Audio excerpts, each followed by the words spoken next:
Assalamualaikum warahmatullahi wabarakatuh. Nama saya Putri Pratama dari Administrasi Bisnis. NIM saya 22180350. Saya akan menjelaskan tentang proses penerimaan tamu. Cara penerimaan tamu di setiap organisasi pasti berbeda-beda. Di kantor pemerintah yang besar, seorang tamu biasanya diminta untuk melaporkan diri pada suatu tempat penerimaan tamu. Penerimaan tamu biasanya bertanggung jawab untuk mengetahui nama tamu yang bersangkutan dan berusaha untuk menemukan dengan orang yang diperlukan. Seorang tamu yang tinggi kedudukannya atau seorang pejabat tinggi pemerintah tidak mengharapkan bahwa ia harus berdiri menunggu giliran. Akan tetapi harus langsung ditemui. Meskipun demikian, seorang penerima tamu tidak boleh melayani tamu yang kurang tinggi kedudukannya secara kurang sopan.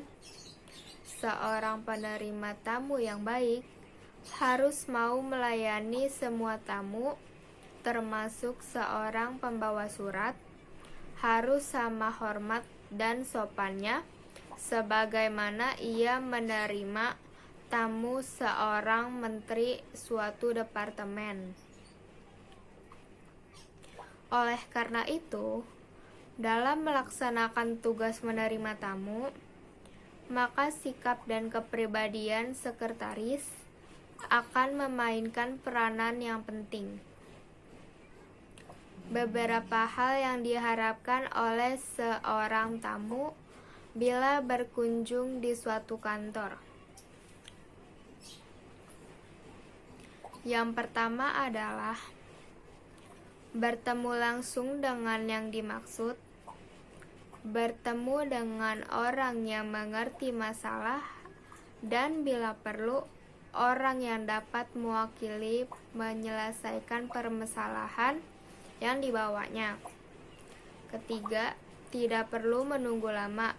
Yang keempat, bila seorang tamu menunggu harus lama, bila merasa nyaman dengan pelayanan atau perlakuan yang baik dan sopan dari penerima tamu, tidak dipimpong kesana kemari, diberi kepastian mendapat keterangan yang dimaksud, bila harus kembali, kapan waktunya, mendapat sambutan yang ramah dan profesional, walaupun hanya mengantar surat. Namun, keinginan tamu ini tidak selamanya dipenuhi, terutama bila tamu yang datang tanpa perjanjian. Sekretarislah yang harus berfungsi sebagai penyaring dari semua tamu yang datang. Hal-hal yang harus diperhatikan dalam melayani tamu. 1. Berpenampilan rapih, bersih, dan segar. Yang kedua, berperilaku sopan dan ramah. Yang ketiga, ekspresi wajah yang hangat namun meyakinkan. Yang keempat, menghafal nama tamu. Kelima, senang bergaul. Yang keenam, menjadi pendengar yang baik. Ketujuh, menjaga sikap tubuh agar tidak melakukan kebiasaan jelek. Kedelapan, berlaku sopan dan hormat kepada tamu. Kesembilan, penuh semangat kerja. Kesepuluh, pakailah nada yang enak dan jelas. Yang kesebelas, senantiasa bersikap tenang. Yang kedua-belas, menangani tamu yang komplain dengan profesional.